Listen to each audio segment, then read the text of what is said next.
So now that we have dealt with the first variable to intrinsic motivation, which is your level of dissatisfaction, let us move to the next one, and that is the G. Simple enough. What does the G stand for? Well, it's the question, what is your goal for change? So you know what you're dissatisfied with at the moment, but what is the goal? It's not good enough just to say, I want a change in my finances, or I want a change in my health or relationships. You've got to be very specific with the goal. What is it that you want? I have found through my trainings through all the years that when I ask people in an audience who has a goal, most people put their hands up. But when I really explain the rules of a goal and what a goal really is, many people find out that what they thought was a goal was really not a goal. It was rather more what I refer to as a fantasy. As part of this lesson, what I'm going to be giving you is a free copy of my very first book, Lift Off: The Secret Keys to Reaching Your Goals. I'm going to invite you to really go and study that book, because at the end of that, you will have a very clear understanding of what a goal is and how to go about setting your goals.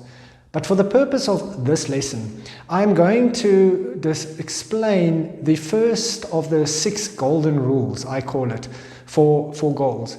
And before I do that, let me just remind you, go through the Liftoff book and go and see that you understand what is the difference between the 3 types of goals. You get what I call an A goal, a B goal, and a C goal. Go and study that, and when you understand that, it will also help you to understand at what level you should be setting your goal for change. Now, back to the 6 golden rules of goals. I'm going to share with you the first 4 in this lesson, and then in the next lesson, we'll be moving on to the last 2. So let us take a look at the 6 golden rules of a real goal. The first thing is that a goal that you set for yourself, a real goal that you set for yourself, it must be something that you have never done before. If you've done it before, I often say to people, go and put it on your to-do list. But it's not technically really a goal, because you see, the purpose of a goal is to raise your awareness of what's possible for you. If you keep doing the same things you've done before, how will your level of awareness ever really be raised? So remember the first golden rule, it's got to be something that you've never done before. And for that reason, the second golden rule of goals is also important. In other words, it needs to be something that you do not know how to do yet. So often that is the stumbling block for us when we are setting goals, when we are changing something, is we do not know how, so we never take action. My mentor taught me once, Bob Proctor, he said, you don't have to know how to achieve the goal. He says the fun in life is finding out how. You get up every day excited about a goal and excited, today I'm going to find out a new step, a new how. And so often the how is not clear in any case when you start going towards your goal. All you need to do is to take the first step, and often when you take that first step, then the second step is revealed to you, and the third step, and so forth. So remember the second golden rule, you don't have to know how. The third golden rule is, it's got to be something that excites you and scares you at the same time. A really big goal excites you, just the possibility of what you could achieve, just the possibility of the change and what it would mean for your life excites you. But as we learned, when it comes to the resistance, any big change in our lives is going to invoke and bring up Mr. X. And Mr. X doesn't like change. And one of the first things Mr. X will do is attack you emotionally, and you will experience what we call fear. You see, we have that fear, that anxiety, that worry. On a conscious level, we start to worry. Is this goal going to work out? Am I going to lose all my money? Am I doing the wrong thing?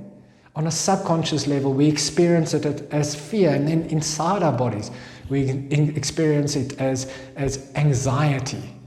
And this causes dis-ease, this causes unhappiness, and to such an extent that sometimes we are so afraid we cannot take action, we cannot even almost move, because we're so afraid of what might happen if things don't work out for us. So remember this, a real goal. And when you see the fear, it doesn't mean that it's a sign that you're not supposed to be doing this. All that it means is that Mr. X realizes there's a big change coming, and he's going to do what he believes is the right thing, and that's attempting to stop you from taking action. And a last thought on this. Often if your Mr. X inside your head can't convince you not to take the change, then other people's Mr. X's are very happy to do it for you. Have you seen, if you want to create a change, how many times people that are close to you will unconsciously attempt to stop you from doing that? We need to understand why this is, but understand it's normal, and still that we have the power to take action regardless of this. So that is our third rule. It is something that excites you and scares you at the same time. And then our fourth rule when it comes to goals, this is a very important one. It is something that has to be written down with an exact when and an exact what. The more clear we are, the more connected we are to the goal, the faster we will move towards the goal of change. And it needs to be written down.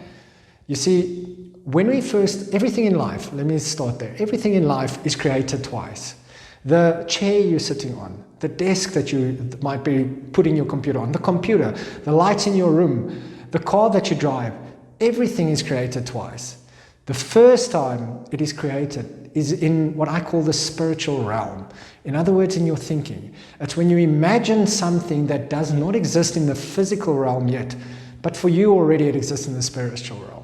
Then, the second time it's created is when you bring it from the spiritual to the physical. And that is when it's created for real. And the process of doing that is by writing it down. In all the books I've read through the years, in all the courses I've done, all the great people have always stressed this, and I cannot stress it enough. The importance of having your goal for change written down where you can see it and remind yourself often what it is that you are working towards. In this lesson, I invite you now to go and do the exercise on really identifying what is the goal for change. Make it something big. Make it something inspiring. I love the work of Simon Sinek in his book where he says, start with why. Make the why clear to you. Why is it that you want this change in your life?